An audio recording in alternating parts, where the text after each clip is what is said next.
describe him to me. And Muslims, look at the description of your Rasul. And for some, this would be the first time you hear what your Prophet looked like. I saw a man of striking appearance. ظاهر الوضاء أبلج الوجه, radiant face, حسن الخلق, beautifully created. لم تعبه الثجلة, his belly wasn't protruding. ولم تزر به السعلة, nor was his head disproportionate and small. وسيم قسيم, proportionate and delicate, finely made, a specimen of a creation. في عينيه دعج, in his eyes there was a contrast. The dark was immensely dark, the white was excessively white. وفي أشفاره وطف, and his eyelashes were long.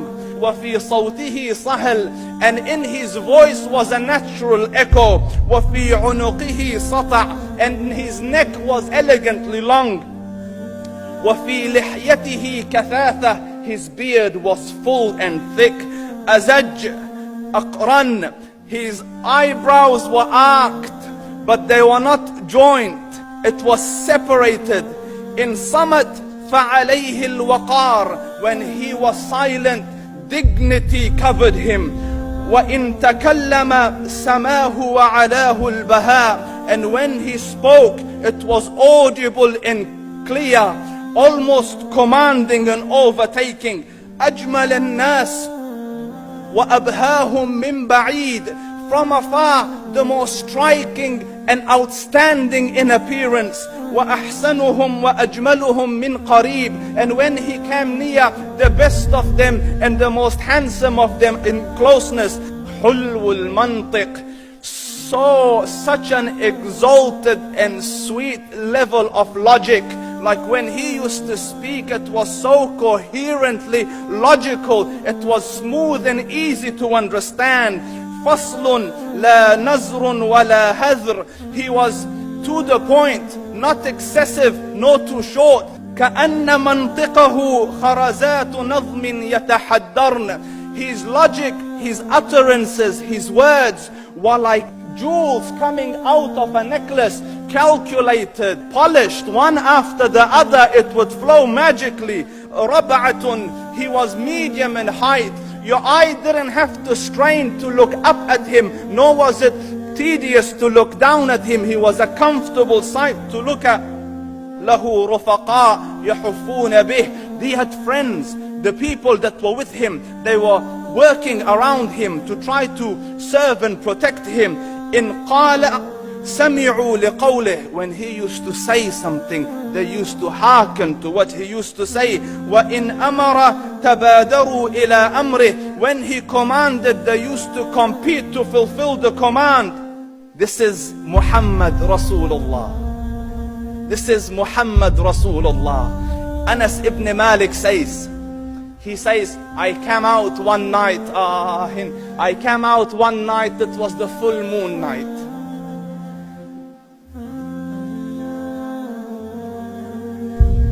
And I looked at the moon, and in the desert, understand, the moon is an awesome sight.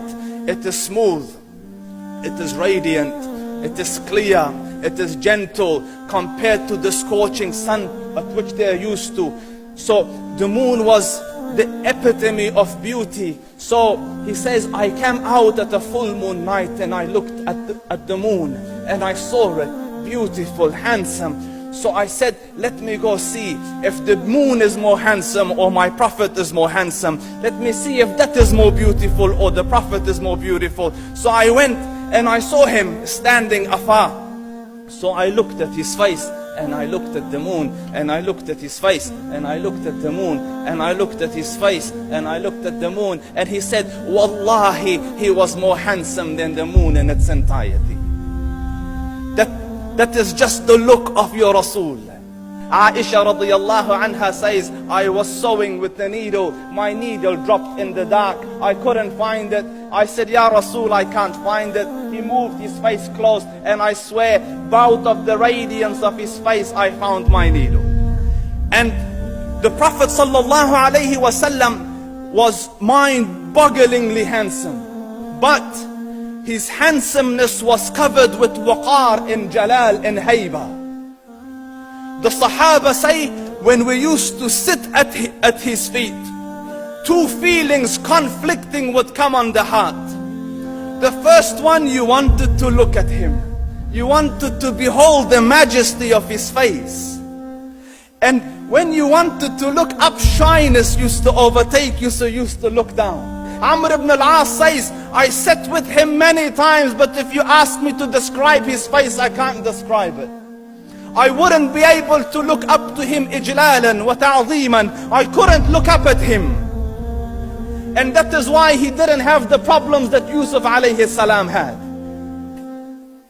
Because it was difficult to penetrate the awe and the splendor of the Rasul.